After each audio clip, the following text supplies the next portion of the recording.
ما عندنا أي مشكلة بالشاب يفرح في دوران السنة، ولكن يا شاب افرح بما يريده الله عز وجل. أنت تختم بسنتك بالرقص وبالشرب وبالذنوب وتبدي سنة جديدة بالذنوب اللي الله عز وجل شو راح يوفقنا بعد.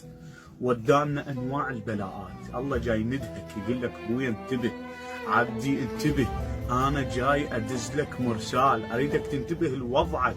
دزانا كورونا، بلاءات، كوارث، حوادث يريد الشباب تعتبر. واذا الشاب ده والله شنو يرقص يابيش والله دوران سنه، شاب يشرب خمر والله شنو والله دوران سنه. ايش انت تختم سنتك بالذنوب وتبدي بذنوب. احد العلماء كان قبل بدوران السنه يسمع طبول يقول له اللهم لا تؤاخذنا بما فعلوا السفهاء منا.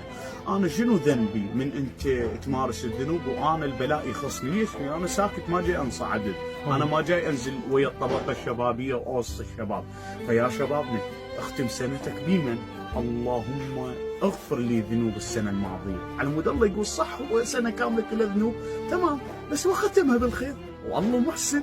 ها يا محسن قد اتاك مسيء والنعمه بالله. تمام، اختمها قل له الهي سامحني سنه كامله انا مو يمك، وقلبي مو صاحب الزمان، وقلبي مو لآل محمد. إلهي بحق صاحب الزمان اغفر لي ذنوب السنة الفاتت، واريد سنة جديدة أصيرا محب صاحب الزمان، وأحب المجالس آل محمد.